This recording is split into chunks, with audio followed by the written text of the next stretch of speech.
係啦，YouTube 嘅朋友，你睇好啊！我係賢三。上個星期美金對日元因為就業統計數據差過預期，所以美金一度被拋售。下個禮拜呢個走勢會唔會繼續落去呢？都係大家關注嘅焦點。不過呢，喺158至160日元之間呢個區間，點樣揾到操作空間，點樣調整預期值，都會係重點。而且呢，如果短線走勢有變呢，都唔排除會再向上升㗎。所以今日都會一邊確認大市背景，一邊同大家分享下星期嘅交易策略，多多指教啦。Big Boss 終於推出咗日本最強最高規格嘅 Omega 賬戶，最勁係點 ？Spread Swap 交易手續費全部都係零，指定貨幣對有2999種，最大槓桿高達2222倍，全面支援日本交易員。因為呢個賬戶規格太勁，所以唔可以喺官方網站直接開戶，只可以經簡介欄入邊嘅連結申請。仲有頭100位開戶之後1個月內完成16棟交易嘅朋友，就會送你一份滿載建倉技巧嘅3小時特別教材，包你唔會錯過。千祈唔好錯過呢個機會，親身感受下 Big Boss 嘅認真同實力啦。好啦，咁我哋即刻咁睇下實際用過嘅情況啦。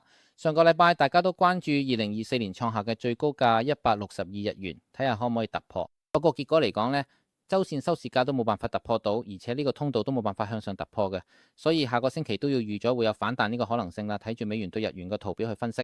我哋再睇下周線級別嘅 RSI， 見到有啲過熱嘅信號啦。其實咧，好多投資者都想等佢回落到周線移動平均線附近先再買入啦。呢個都係大家心底話。同埋好似之前講過嘅 MACD 方面都出現咗判斷信號，即係有背馳現象。所以中長線技術分析嚟講，除非有一個比較大嘅調整，否則要積極做長倉其實都幾難。不過如果睇翻周線走勢，依然係一個好靚嘅上升趨勢，所以基本上只要呢個趨勢未完，都可以繼續睇好。至於要形成一個明顯嘅下跌走勢，可能要等到下星期 CPI 數據或者月底 FOMC 議息會議之後先至有機會，所以下星期都仲係要留意高位情況。國際市場方面呢，下個禮拜可以集中留意嘅細微波動就得啦。佢哋有呢啲長線背景同市場心理作為大前提之下呢，我哋都會用自家開發嘅交易手法去確認下星期有冇入市機會。好，咁而家講翻日線圖，正如頭先所講，上個禮拜因為統計數據結果，市場出現咗一個比較大嘅調整，但始終都未能夠跌穿上次最近高位160.70，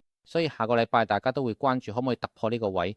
不過如果你望下158蚊至160蚊之間呢個區間，日線低位都企得好高，而周線移動平均線，因為移動平均線都喺呢個位，所以下個禮拜要喺呢啲位揾到吸引啲沽空間，其實都幾難。咁所以下個禮拜嘅交易策略可以考慮由呢啲回調低位去做多 long。如果你由下至上畫翻個飛波嗰契，啱啱就係38.2%回調位，加埋周線移動平均線都重疊咗呢度，所以下個禮拜可以先觀察下。如果真係出現向下跌嘅走勢，中線嚟講都可以有呢個情景出現，所以大家可以考慮短線做多。咁就係咁樣嘅中線背景，每日都要留意住呢，慢慢咁分批買入啦。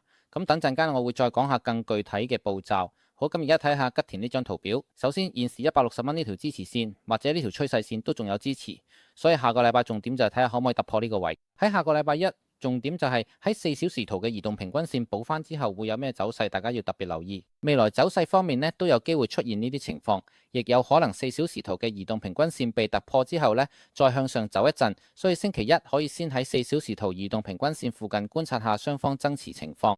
記住要留意住呢啲情況。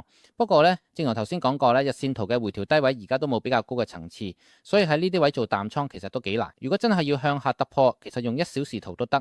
喺160蚊支持線附近慢慢建立細細個底部，同時要調整好風險回報比。如果唔係咁發展，冇辦法嚟到預期嘅價值，佢都有機會再向上升多一陣。所以下星期記得要一齊留意呢啲攻防位。不過我自己嚟講，中長線都仲係睇好向上。正如我頭先講過，日線圖嘅回調位大約係38.2%先回調，同時都係周線移動平均線重疊嘅位置。其實如果唔等到下星期個 CPI 數據或者月底 FOMC 會議過嚟之前呢，都未必會有大方向出現。所以基本上如果真係跌到呢啲位出現轉勢嘅話呢，我都會積極考慮做長倉嘅。無論點都好啦，咁由6月尾開始呢，匯市呢整體都開始有啲波動，我覺得7月會有更多機會，所以大家記得要留意阻力區間，有機會就要把握住。咁今次就講到呢度啦。如果有咩重大變化，我會喺下星期一再喺 YouTube 上載新片，所以大家記得訂閱我個頻道啦。佢今日就講到呢度，多謝大家。